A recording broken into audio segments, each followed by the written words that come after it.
table, because gathering the information I could get, we are for sure above 10 million vacant positions between the US, Canada, and Mexico.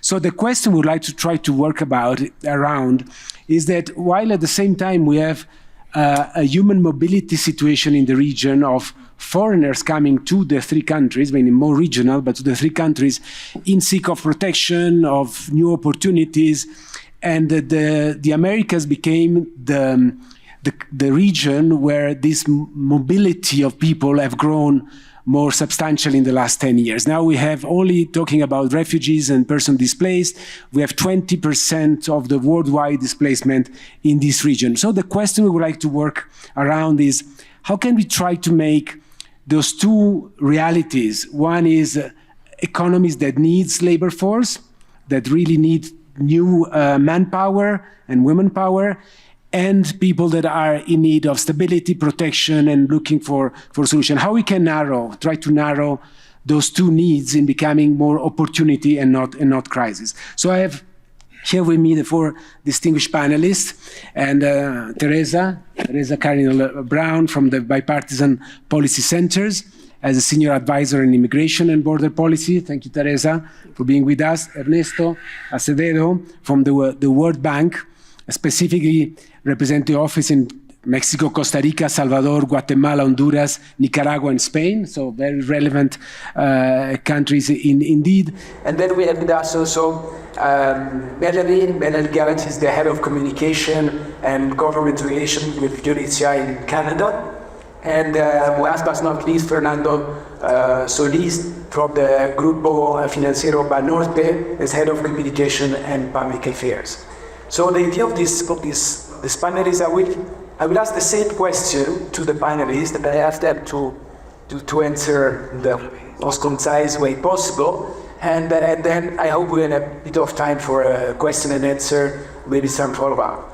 So the first question, and it's not just an order on how we're sitting, so we start with Ernesto, is, as I was saying before, the human mobility has increased exponentially in the America, and in certain occasions is perceived as a threat or as a crisis.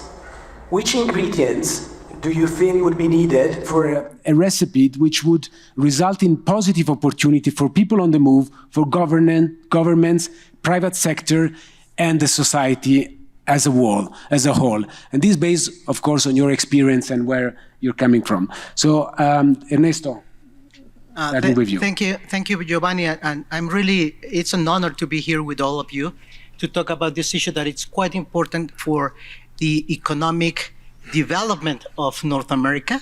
And I would say that human mobility is one of those elements that may have different causes, different reasons why people are moving, but I would touch upon two main elements. The first one is the economic drivers. People normally are moving because they are trying to search for better economic opportunities. That's one part. And the other part is that probably some of them don't find the right settlement in their countries of origin, and that's why they are trying to move. I think, Giovanni, one of the main elements is to try to conceive migration as the whole opportunities that it's embedded in that mobility. Huge economic opportunities to address labor gaps that may exist in Canada, in the US, and as well in Mexico. Mm-hmm. So that's one of the main elements. So we have to have this positive narrative about the benefits of a regular, safe, humane, and I would say orderly migration. Those elements are quite important. But also, I think we are normally facing certain crises, political crises, that are very willing to take the migration issue to have political gains. So we have to try to make those a little bit apart and try to focus on what structural elements are embedded in migration, which I think, from my perspective, that most of them are positive. Thank you very much, Ernesto. I think that a positive narrative and basing on data and the structure issues is very relevant, very important as part of this. As I was saying, the recipe on how to try to change this into an opportunity. And yes, Theresa, please, your turn. Good morning. I was telling Giovanni at the prep panel, this is a hard week for me to be very optimistic. That having been said, I mean, I agree. Economists agree. Business people understand the potential economic benefits that migrants can bring. The challenge is, I think, what you said, Ernesto, regular, safe, and orderly. Those are the conditions that are optimal for countries to be willing to accept and integrate migrants, and that the migrants themselves need. And yet we don't have those opportunities right now. And that is creating some of the political challenges. And I also think, obviously, the United States is a place where many, many migrants would see the most opportunities, see the most potential economic benefit. And that's why so many of them want to come to the United States. But at the same time, there are opportunities in many other countries in the hemisphere that could give them a better life than what they are leaving, that don't necessarily require them to come to the United States. I think one of the things for the United States in order to help is we need to find a way to have cooperation throughout the hemisphere in and partnership in creating these safe, regular, and orderly routes that may be alternatives to what many are doing, which is asylum seeking, even though under the conventions, many of them are not, the traditional refugees would not necessarily meet that legal definition, but it is one of the only regular ways that people can ask for settlement and protection and work authorization and those things based on the laws of the countries. The alternative would be to find different avenues. That is a very big challenge in the United States. Our immigration system is it's not flexible. It requires Congress to change the law. And the last time they really updated it was in 1990. And right now, not realistic. So we have seen efforts by different presidents to try to do things on their own. That's created legal challenges in the United States, but it's not impossible. And I think that one of the credits I can give to President Biden is he's continuing to try in the face of those challenges. So just last week, he announced a very high refugee resettlement number, back to 125,000 for the world. But most importantly, 50,000 of those were set aside for the Western Hemisphere. Now, is that sufficient to meet the number of people? No, but it is the largest number of Western Hemisphere resettlement positions that we have given since our Refugee Act in 1980 was created. So it's a definite acknowledgement that this is where the issue is. It is, not as much in Asia. I mean, it's there too, but for the United States, this is where we need to focus our resources. So partnering with UNHCR, with IOM, with other countries in the region to create the places where migrants can go to find out if they qualify for refugee resettlement, but also if they qualify for other existing pathways. So the safe mobility offices that the United States has negotiated with Guatemala, Costa Rica, and Colombia, and maybe Mexico this week, I thought I heard something on that, is an effort for the first time, really, for the United States to go where the migrants are and help them to understand the opportunities that might be available for them to have a regular, safe, and orderly migration if the United States is where they want to come. We have not done that before. We always wait till people come and then decide if they can stay.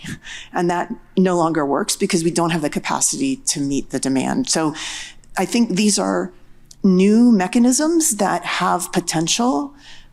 The challenge is ramping them up, its scale, its resources to meet the demand, and it is the partnerships with the other countries in the hemisphere. We are, yes, we are the largest economy, that's great, but this is a hemispheric challenge. And the last thing I would say is that it's not just hemispheric migrants. The United States encountered more than 110 different nationalities at the border in the last year. So yes, we are receiving Venezuelans and Nicaraguans and Cubans and Colombians and Peruvians and Mexicans, but we're also receiving Chinese and Indians and Ukrainians and Russians and Cameroonians and Congolese. And that's a different kind of challenge, but it's happening here that we need to rise to meet. Yeah. Thank you, Theresa. I think you bring extremely critical issue to the table. The need for regular pathways, I think it's very clear, it's very strong, and not having one-size-fits-all policies. Not everybody is a refugee, not everybody is a migrant, not everybody has the same needs. So to have the variety of option. But what I hear also, and now for the moment, for Ernesto and Theresa said, there is no hint of saying that this is a phenomenon that could be stopped. And yes. I think this is one acknowledgement which is very important. Human mobility is happening, and is happening in growing number. And I don't think the point is to choose if we like it or not, but to choose how this can be addressed. So the element you start to bring in, which already we were talking about North America, but we're already, with the two first speakers, opening up to an hemispheric approach, but actually to a global approach.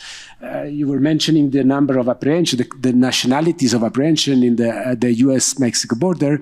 The Commission for Refugees registered last year 118 nationalities.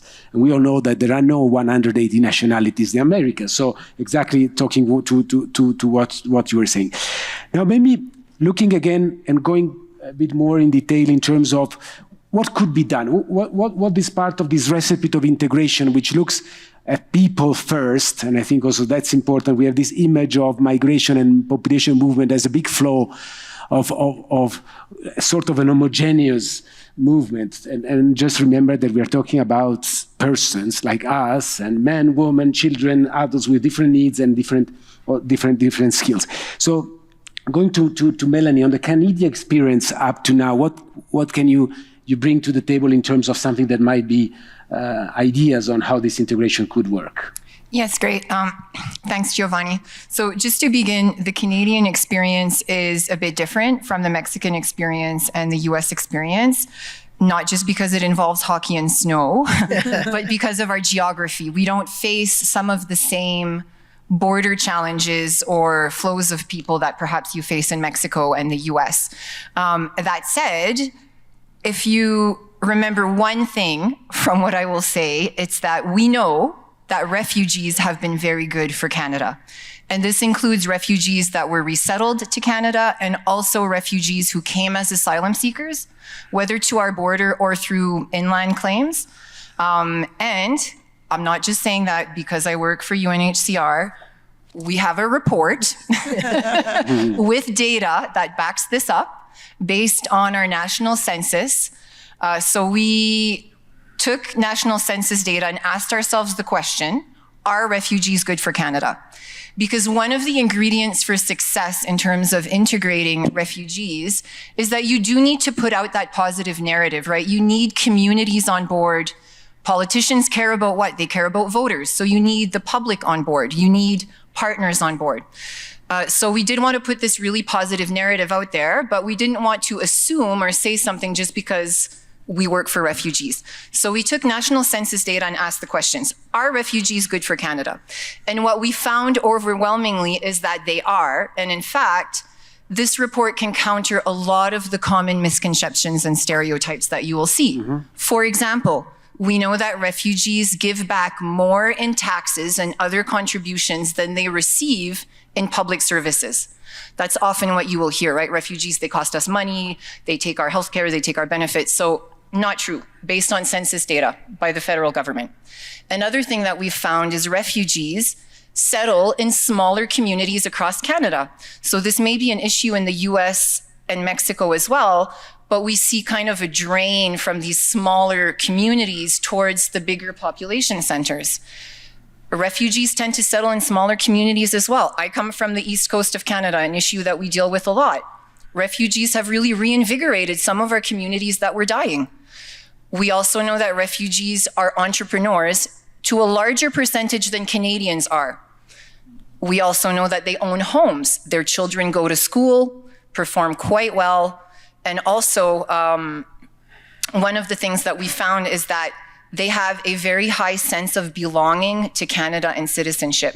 So I bring this up because I think, you know, I bought a coffee downstairs, and in the 5 minutes that I waited for that coffee, CNN must have ran 5 stories on a border wall, on migrants sleeping on the streets, on the need for, I think we need to turn this narrative around. So I would say that's one of the ingredients that we need in terms of successful integration. The second ingredient, and well, there's a few ingredients here, Canada invests a lot in terms of integration support, particularly for resettled refugees.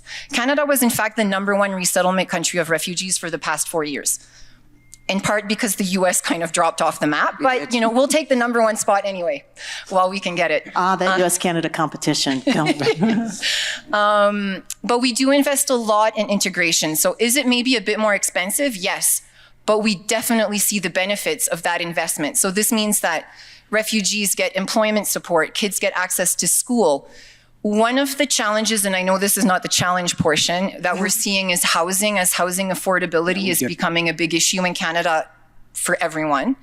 But we do see this integration at the community level as one of the really big ingredients for success that we've seen in Canada. And maybe. Giovanni, if I can just, I just want to say that all of those things that you said about how refugees are good for Canada is absolutely 100% equally true for the United States. Refugees have been... And Mexico. And Mexico. You can say. I speak for the United States. I can't speak for Mexico. But in the United States, that is absolutely true. But you're right. The rhetoric has changed very much in the United States, especially about refugees in the last decade. And so we need to get back to that understanding of how good refugees can be. Thank you, Theresa. No, I cannot underestimate the importance of the narrative and the discourse and turning the narrative. But this goes also very well with the data. And I think your report is very important, and the World Bank work is fundamental to speak with data. I mean, it's not something that the UNHCR is saying or the think tank is saying, but is evidence that comes from analysis that are done technically. And when you talk about tax revenue, I'm just mentioning an experience from Mexico. We have a program that now has benefited more than 35,000 refugees. And it's a fact that they bring back in tax revenue much more than what is the overall cost of the Commission for Refugees in 1 year. Now, Commission for Refugees should be funded much more, so that's maybe not the right message, but I think it's very important, the data. And going back to a bit, what are the enablers? What are the tools or the ingredients of the recipe? I like it to talk this way, because to have a good recipe, you need good ingredients, you need good cooks, you need somebody that, and so there, I think, is the part that goes with the policy. So I will talk to, now move to Fernando, which represents an institution which have done exactly that, is enablers, giving tools for a fundamental aspect, which is financially inclusion and access to financial services. So, Fernando, thank you very much for being here, and you're the floor. Thank you for the invitation, and an honor to be alongside Ernesto, Theresa, and Melanie. Well, 2 or 3 years ago, UNHCR committed to foster financial inclusion for migrants. So in Banorte, which is the institution that I represent, we have a policy of giving our services a very strong social dimension. That's what the president of the company, Carlos Hahn, has always fostered, that we have a very social commitment with our customers. And we took that initiative as something that could be part of our priorities. So in May of last year, 2022, we decided that we have to start financial inclusion, not only for migrants, but for refugees particularly. And Roberto Cano has been the leader of this effort in the bank. The first obstacle was that they didn't have supposedly a passport or a document that could allow them to be part of the financial system. So we researched what could be done, and we decided that we would ask within the law only for 2 documents for refugees to be part of the financial system and to open an account. The first one is the CURP, which is something like the Social Security number in Mexico. And the second one, a proof of address. That's it. So with these 2 documents, refugees could, from their computers, telephones, or going to a branch office, started opening their their banking accounts. So that started a year and a half ago.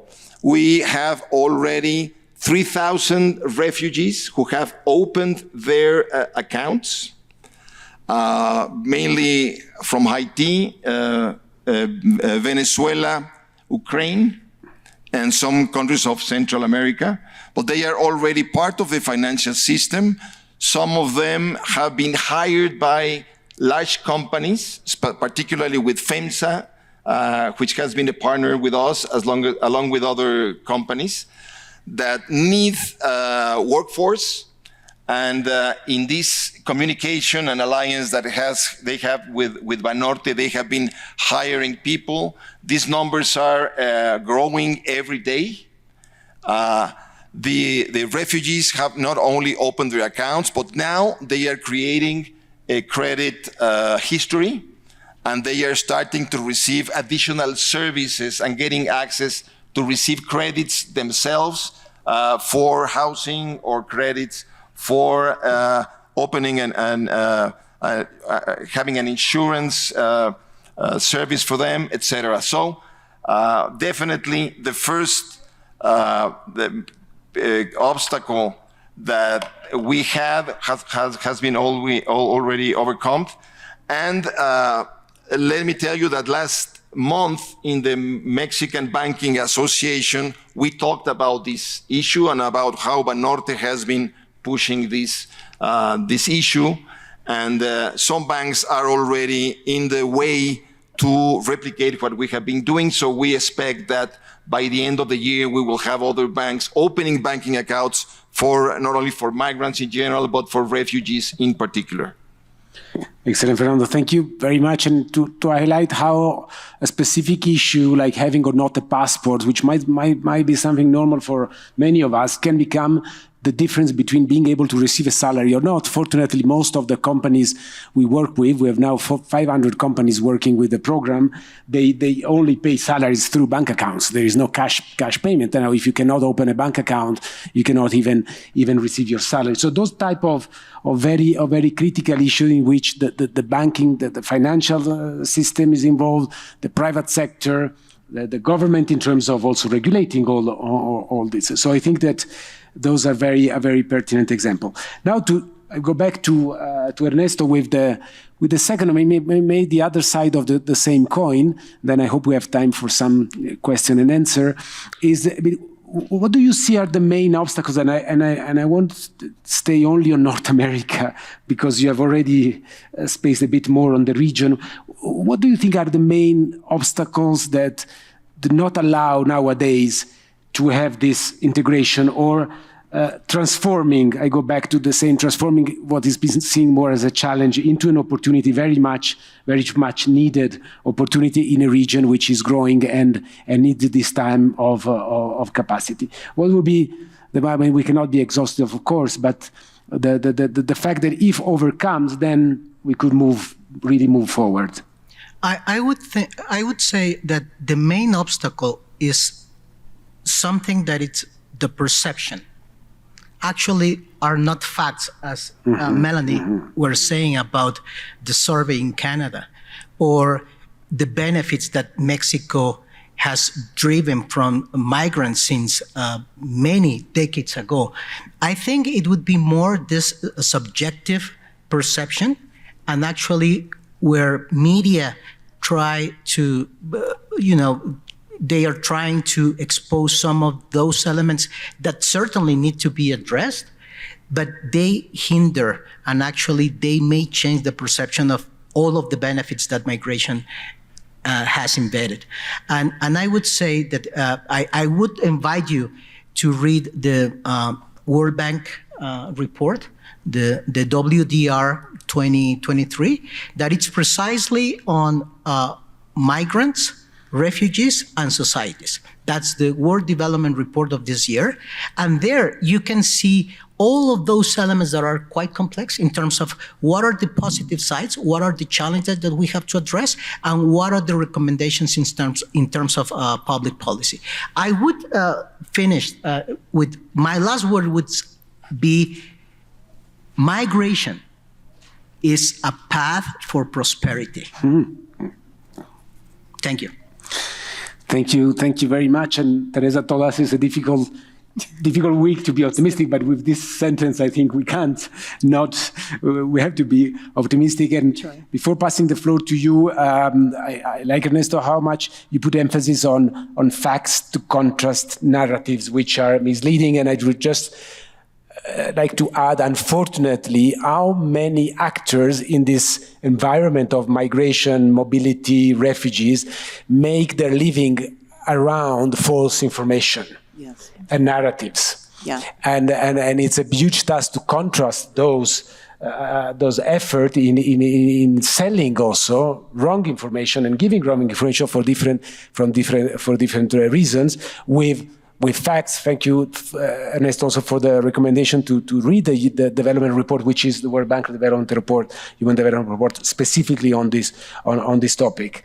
Theresa, obstacles. Yeah, obstacles. Well, in the United States, there are a lot of them. I want to focus a little bit on the information and the messaging. And you mentioned the CNN is talking about the border wall and all that kind of stuff.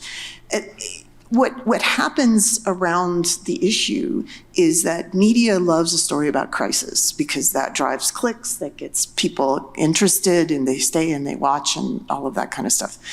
Then they turn the issue, which is fundamentally a human issue and a policy issue, into a political issue. So there's whatever the opposite of a virtuous cycle is, that's what we've got. So it is difficult to break through that and change the narrative. So in order to develop these pathways, in order to support the integrative measures that are necessary to help migrants really succeed in the United States and therefore help the United States succeed, which is what we want, we have to find ways to get around that. I do think that, again, given the structural challenges we have with our system, the political fights, one of the things that we are seeing now is that an old narrative that doing things to help migrants, refugees integrate will just encourage more migration is starting to be changed. So I look at what the president did a few weeks ago with redesignating TPS for Venezuela, granting more people already in the United States the ability to work because, heard Eric Adams, the receiving cities are receiving people who don't have the ability to participate in the legal labor market or financial system because they have no status. Yeah. Asylum seeker is not a legal status. It is a acknowledgement that you are here, that the government knows you're here, and you've started a process. But one of the things that our law did many, many years ago was delay access to work authorization for 6 months after you file your application for asylum, because the fear was that it would draw more people into the asylum system. Well, that no longer works, in part because that may be fine if an asylum decision could be made in 10 months or less than a year, but it's not fine when that decision is going to come 4 years, 5 years down the line. And when we have so many people who are now coming to the United States literally penniless from the travel and have no ability to support themselves. So I'm sure that within the administration there was a lot of discussion about whether doing this would encourage more Venezuelans to come. My guess is that the convincing argument was they're coming anyway, which they are.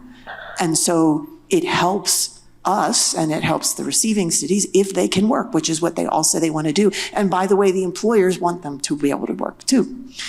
Now, is this a long-term solution? No, it is not, because the permission that gives them work authorization is temporary. It has to be redesignated, and it doesn't provide an avenue for long-term settlement. They still have to go through the asylum process, and what happens if they don't get it is another question entirely, but it is addressing an immediate need, and I think that's the right answer. On the information that migrants receive, that's another thing entirely, because one of the challenges in managing the migration, and this is a challenge I think for Mexico and the United States and somewhat also for Canada, is that the information migrants receive comes primarily from two sources. It does not come from any government. Let's start with that. It's from other migrants along the path. So all of these, and WhatsApp, and Facebook, and many, many, many groups are how do you migrate, right? From all around the world. And it's previous migrants it's like travel logs. This is how I did it. This is where you cross. This is the better place to be. This smuggler was trustworthy. This one was not. Be careful of this. So they're getting their information from other migrants and from the smugglers. And this isn't the smugglers from a decade ago that were local people who thought they were doing a good deed by helping migrants. The smuggling organizations are now integrated with transnational criminal organizations. This is sophisticated. They see it as a line of business, and they have a monetary incentive to encourage migrants to migrate and to pay them to do it.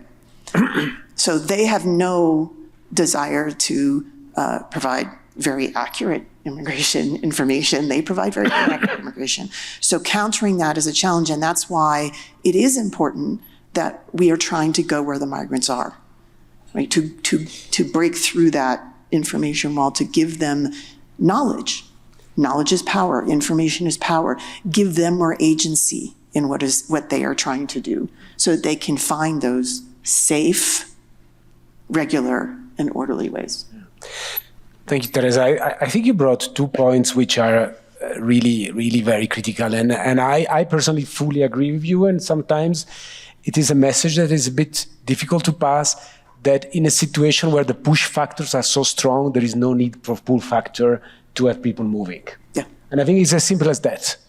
If you go to many of the countries of origin, let's take Haiti as one, but we could take many others, the number of push factors to impede people to continue their life where they are, they will not even look exactly at what is the pull in the other side, because it's just that the choice is to move.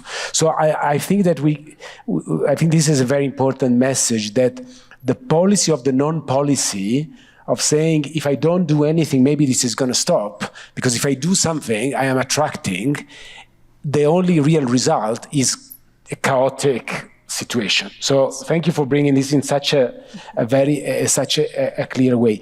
The second that you bring is that obstacles, yes, a multi-billion business model around smuggling, trafficking, and irregular moves is a big obstacle to overcome. We were just in a panel together before talking about security. I mean, it's a multi-billion global business that is built around misinformation and extortion and so all legal pathway, regular pathway, regular option, clear information fights against that business model. But it's a big obstacle because it's a very powerful business model. So I think that is something that we need really to keep in mind, to be also very realistic on what we are trying to design or to paint here.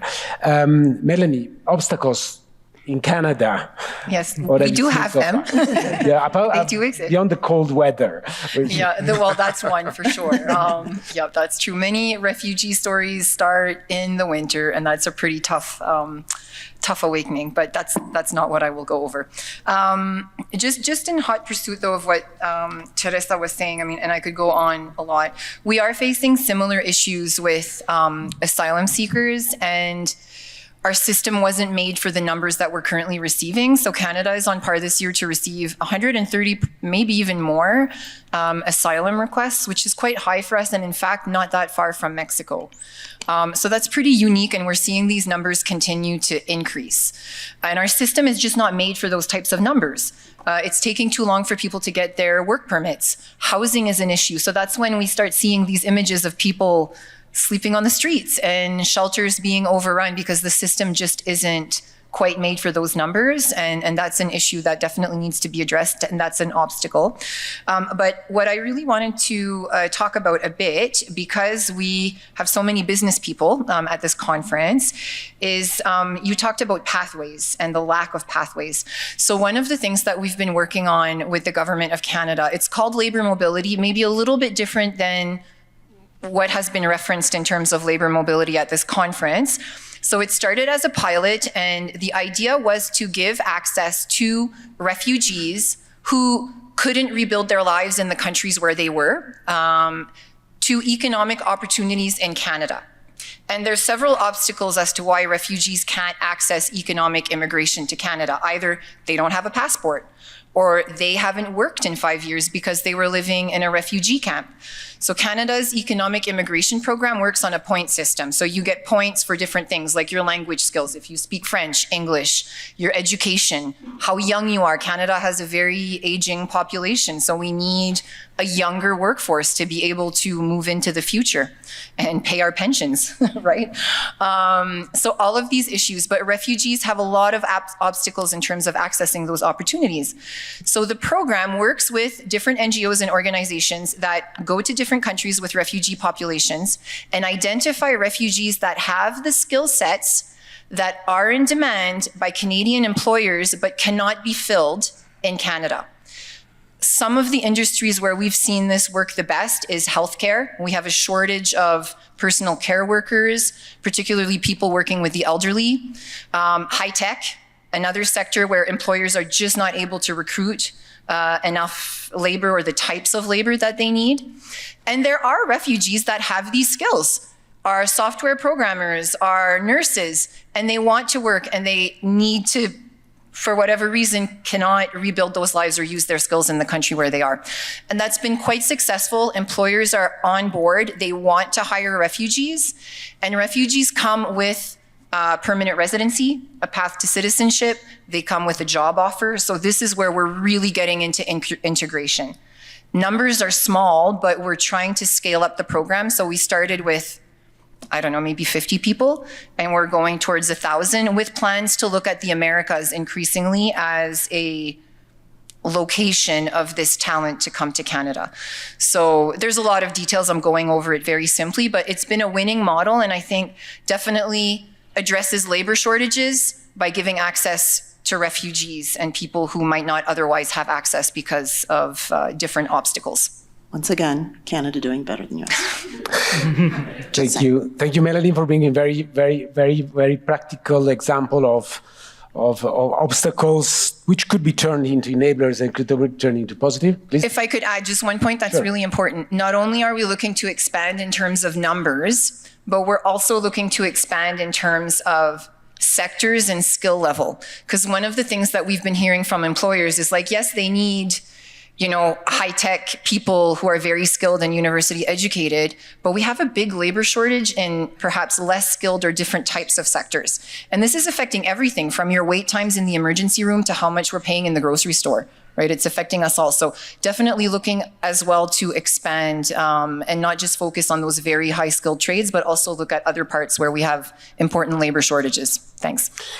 Thank you. And I think we will just at the end, which is not so far in time, talk about this skill matching, education, reprofiling, which is one critical element that is also a question from the floor on this.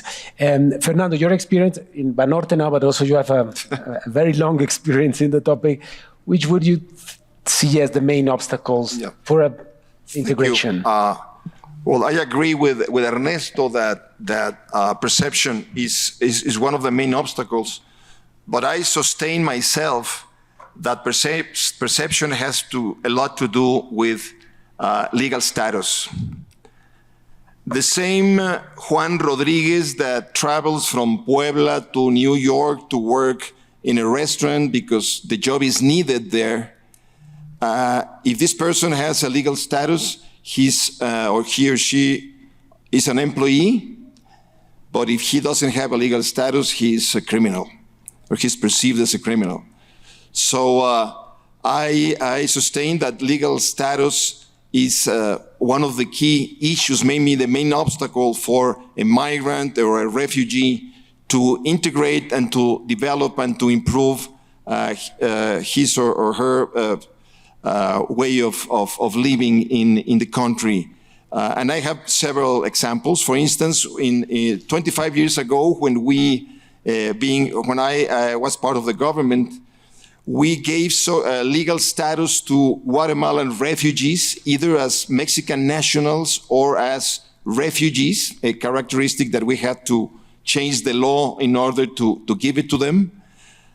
Immediately, we could see in the coffee fields in Chiapas that productivity improved the next couple of years, because many of these Guatemalan refugees that couldn't get out of the camps because they didn't have any documents and stayed there, were very skillful in picking coffee from the coffee trees. So when they had the legal possibility of the documents, they went to the coffee fields, and productivity increased in the next couple of years very quickly and very clearly. And also many of them, with their new legal status, went to Cancun and touristic areas, and it was noticeable that things changed when all this human force with the legal status could be part of the economic development of the area. And just recently, this morning, I ran into Jerónimo Gutiérrez, whom most of you know, and he was telling me that he had breakfast with a company that was needing thousands of people to work, and that they couldn't hire them because they didn't have a legal status. And Jerónimo is seeing the way to make a program to give them a legal status, so that all these companies that are needing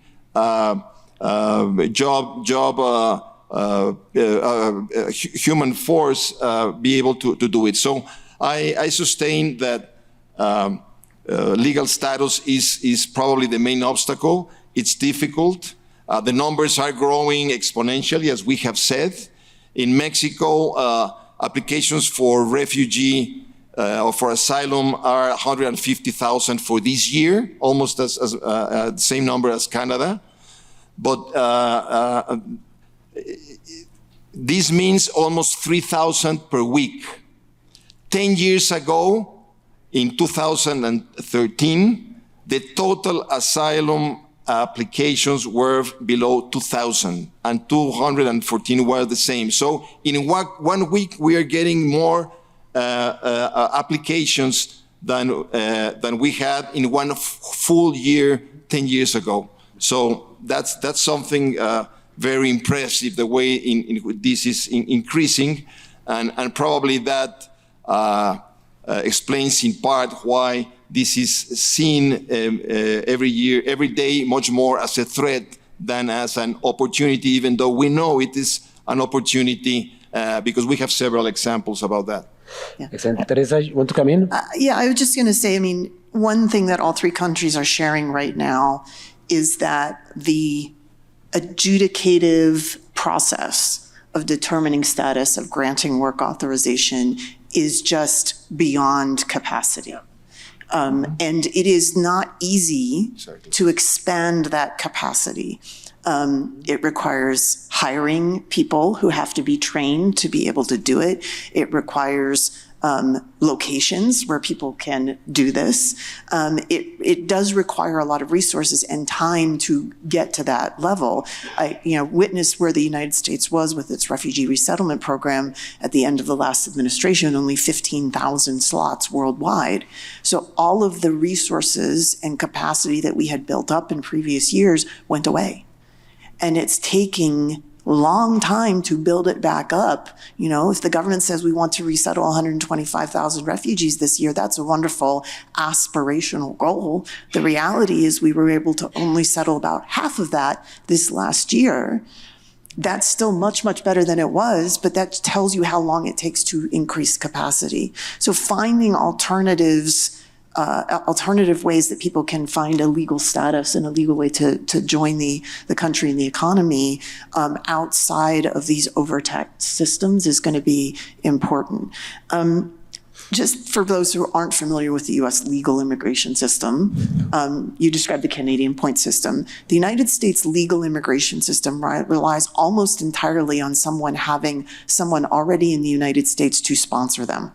We don't have the ability for almost anybody to ask for themselves to get status. So either you have a close relation in the United States, a spouse, a parent, a child, brother or sister is a U.S. citizen or a green card holder already, or you have a U.S. employer that's ready to sponsor you for a particular job, which means you have to know that employer well enough for them to sponsor you wherever you are. This is not true of most of the migrants right now, so they don't have a legal pathway to come. Unfortunately, as I said, that structure is statutory. It's in our law. And the number of slots available is also in our law. So we cannot expand the number of slots without our legislature making a change. So again, what's happened is that the administration is relying on these, I call them quasi-status. A colleague of mine at the Migration Policy Institute has called it a liminal status. It is permission to be here, maybe permission to work, but it doesn't give you longevity. It doesn't give you permanency.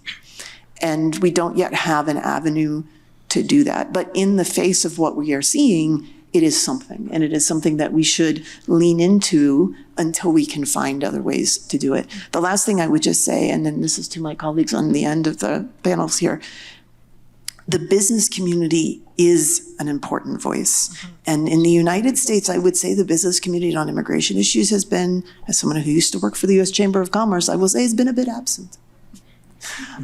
They have not really engaged on the immigration issues. They are coming back now because their needs are so great at all skill levels. And they really do need to push on our governmental powers to say, this can be a win-win.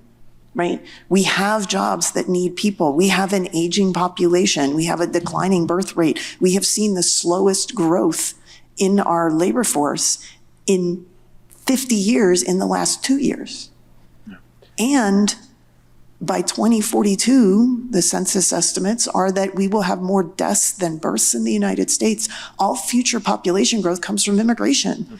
That's an important message that needs to get out. We're looking to face a really significant issue if we don't welcome more immigrants, and we need to find ways to do that.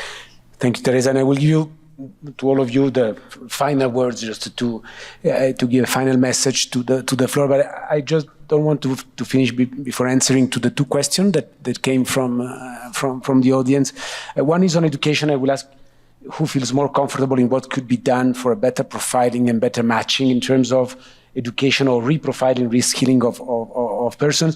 The second one is, and I think it's critical on Mexico. Mexico seen for many, many years as a country more of people that would leave Mexico to go somewhere else, and all the issue linked to remittances and the wealth that come from people working abroad. How Mexico can change this narrative and become also a country of destination, a country of arrival, a country of protection for people. And I just want to maybe just say a word about this.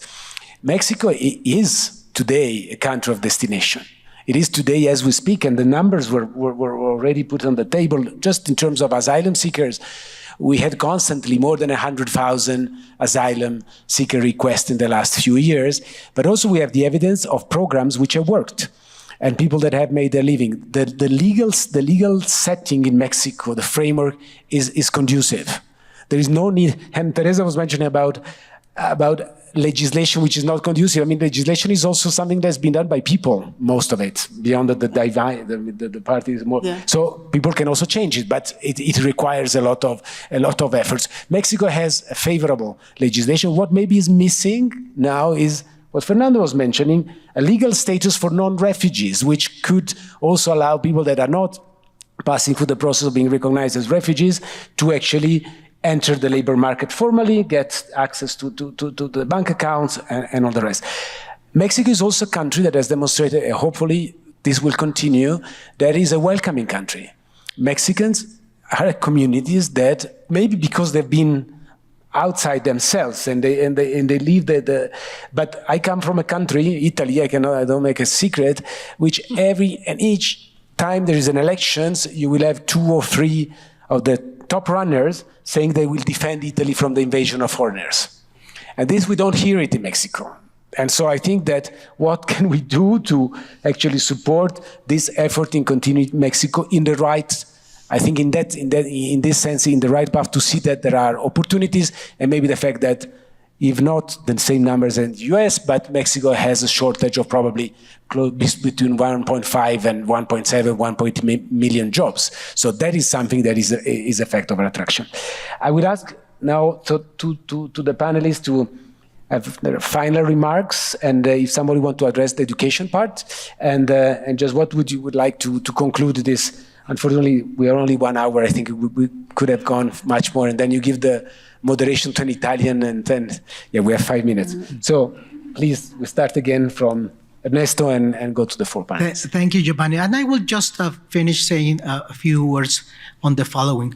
The first one is that we can see megatrends: aging population, climate change, many elements that will put migration as the way of solving many things. So I understand the legal status, some institutional barriers, but we have to think right now the way to address migration, as I said, as the path for prosperity. I finished that. No more leaders. So one thing I will say, I think this is true of the United States, and I think it's true, I also think it's true for Mexico and Canada, different expense. We are used to a type of migration that we saw in North America for decades and decades and decades. Circular migration, working for opportunities, maybe coming for a period of time, going back. That paradigm is gone. Right? We have there is a paradigm shift, not only in the type of migration that we are seeing, but in the type of immigration our countries need. I talked about our legal immigration system. It was first established in the 1960s. It was last updated in 1990. So much has changed in terms of our needs as an economy and as a country that's not reflected in the way our immigration system looks right now. But our politics, our rhetoric still reflects old paradigms about border security and prevention and deterrence of migration. And we just need to kind of recognize we're in a new era. This isn't a temporary thing. This is a decade in.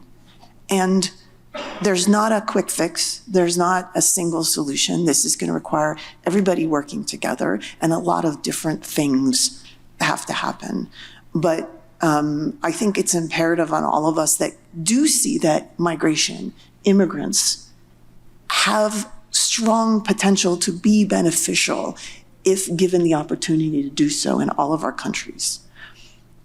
We need to make that case, and we need to let our leadership know that the old way doesn't work anymore.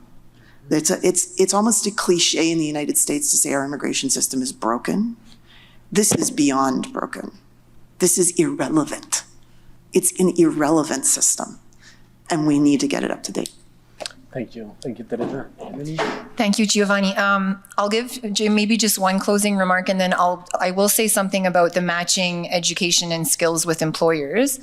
So I think for me, my closing remark would be, and it's been said, but we really, and I don't think we can take for granted in Canada that communities and Canadians are on board with refugees and migration. This can change.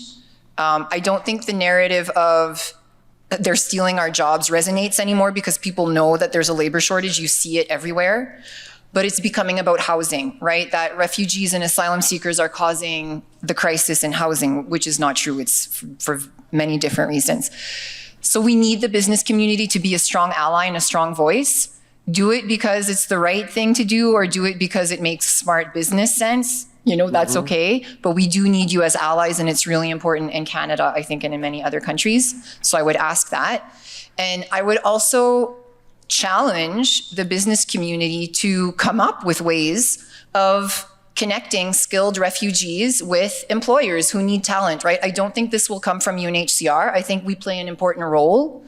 There's NGOs that play this role. They're called Talent Lift, Talent Beyond Borders are a few that come to mind. And note the word talent because that's really what they're focused on. LinkedIn at one point was interested in thinking about some sort of a way to do this matching, but you're the innovators, right? I think that's where it needs to come from. So maybe give some thought to that if you're seeing labor shortages in terms of, or you're looking for a neat business idea and have capital. So I think that's where I would say, I think that's where we need the solution. Thank you. Fernando? Yes, thank you. Well, my final remark would be that I am sure that the private sector and the public sector working together can do a lot in order to understand the migration and refugee issue basically as a labor phenomenon, and in the last years, unfortunately, as a displacement phenomenon also, but basically as a labor phenomenon, and work together to turn the perception of migration from a threat or a crisis into an opportunity, because as it has been said here, it is proved, there are numbers, there are figures that migration has a positive contribution not only to the economy, but also to the cultural and social enrichment of the societies and of the communities. So thank you, Fernando, and to the speakers and to the audience for this very, very rich debate. I take the liberty to conclude with 3 sentences, which I cannot resume all what we said, but I will use a bit Ernesto's words in saying that maybe we're talking that integration of refugees and migrants is a pathway to prosperity. I would like to be optimistic in that and use your words that there are no quick fix, no quick solutions. That's for sure. And maybe the last one is that ignorance is the best friend of xenophobia. And so the only way we can work is the narrative, is the data, and really changing this in order to avoid that there is becoming exclusion, and we work more towards inclusion in North America and beyond. So thank you very much. We have over time, but thank you for your patience and for your interest and for the brilliant intervention.